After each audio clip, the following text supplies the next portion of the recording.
Hello everyone, in this video we'll be looking at perhaps the most significant combat balance changes for the Elder Scrolls Online that have now officially arrived with Update 41, otherwise known as the Scions of Bethesda DLC patch. These changes are in regards to the adjustments and buffing of status effects and their coefficients which occur as a result of specific types of damage in ESO, for example, from fire damage incurring the burning status effect, shock damage incurring concuss status effect, and so on.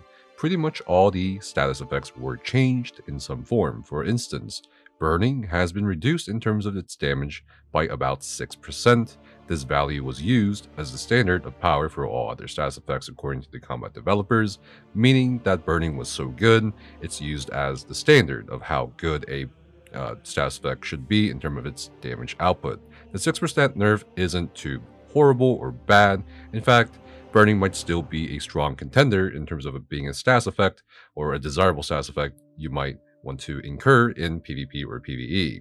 Next, chill has been increased in terms of its damage by over double. It's about 106%. It's actually quite notable how much of a buff this status effect got. So this is something to keep an eye on for sure. Concussed has also been given a damage buff by approximately 106%, just like chill. The Concuss now also deals an additional 15% damage, which is very significant, to targets that have recently been concussed, something to keep in mind for raid teams. This operates the same way Wall of Elements conditional effects do. Diseased increased the damage of the status effect by 88%, a bit lower than double of the chill or concussed, but you'll see why. This effect now also deals additional damage in a 6-meter radius around the target, applying Minor Defile to all enemies nearby, up to once every 4 seconds. Speaking of Minor Defile, Major and Minor Defile has also been changed a bit.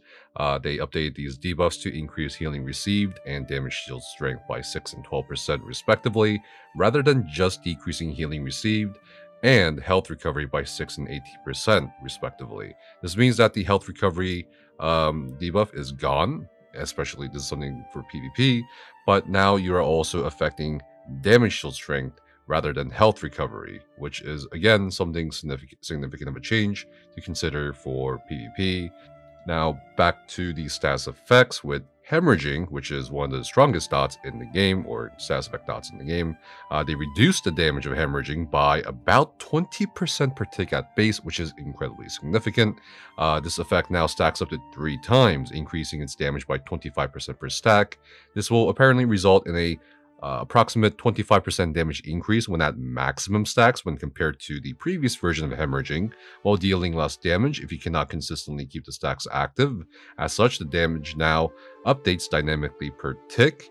The status effect no longer applies Minor Mangle, which is another takeaway from Hemorrhaging, but the interesting thing about the Hemorrhaging status effect now, at least mathematically, is that it's supposed to be slightly stronger than the previous version. However, they did also change how Barb Trap works, which is the main source of Hemorrhaging for a lot of classes or a lot of playstyles, but they have added or attempted to add Hemorrhaging to other sources like Werewolf. So something to consider when you're looking at the weapon skills that may have changed, including Executioner or Reverse Slash, for example.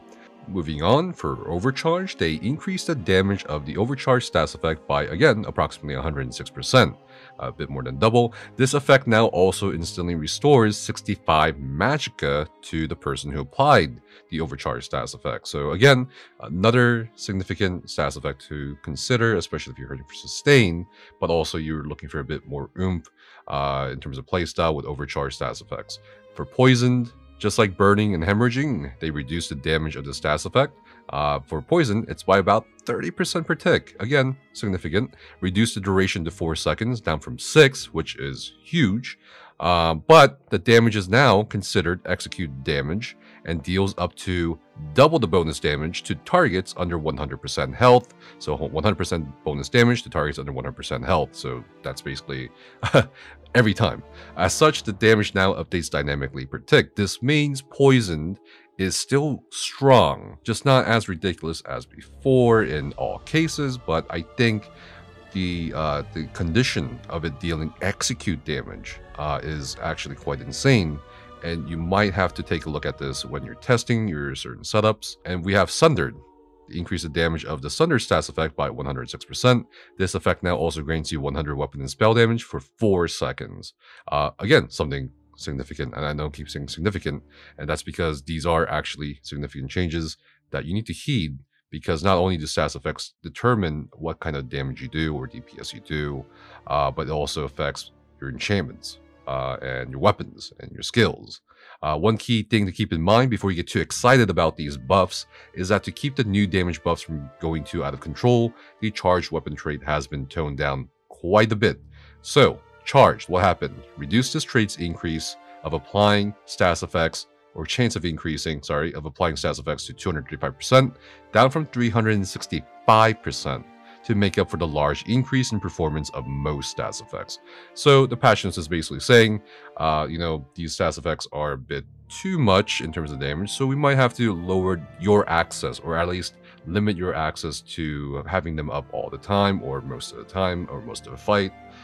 This doesn't mean, however, for the typical Nirnhone and Charge dual wield setup, or Precise and Charge dual wield setup in PvP, or PvE, for example, that those setups are suddenly terrible.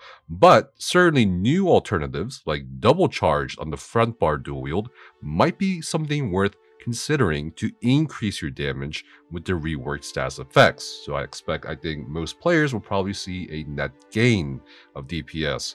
But of course that depends on the class too, especially with some class changes this patch, which I will not get into in this video.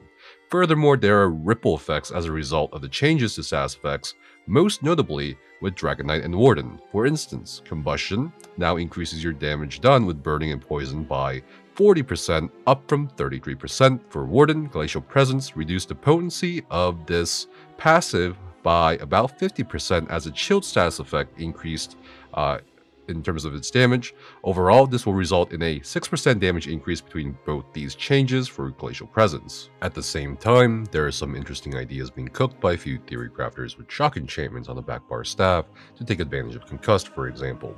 Whatever the best or optimal setup may look like in the coming days, whether it's double charged daggers on the front bar, changing enchantments such as from fire poison glyphs to frost, shock, or absorb stamina glyphs, and so on, some more testing will need to be done, although it's safe to say that mathematically after the patch, some of these stats effects should be much closer to one another in terms of power and damage output compared to the previous versions, when burning, hemorrhaging, and poison were the default stats effects to seek as a damage dealer. The combat developers had this to say about these stats effect changes. For too long have the stats effects of burning, poison, and hemorrhaging reigned supreme over their direct damage cousins. In efforts to both align the power of stats effects and improve the flavor each of them provides, we've done a large pass on their values and functionality in hopes that the system becomes more impactful for builds that use damage types outside of flame, poison, or bleed. Over time, stats effects now have minor differences that give each of them a purpose and edge. Flame damage is a staple standard that offers consistent damage, poison shines in execute phases, while bleed shines when constantly applied and maintained. Direct damage stats effects now deal much more damage than before. Granted, they will still deal less overall damage per application, as they offer other effects as well. To make up for the lack in total damage, we're also adding more utility to these effects to help facilitate that each damage type focuses on. We've opted to not enhance Chill's additional effects, as it already has a unique functionality for those frosty ones out there. Well, and that's really it in terms of the stats effect changes. What do you guys think? Let me know down in the comments below, and I'll see you guys next time.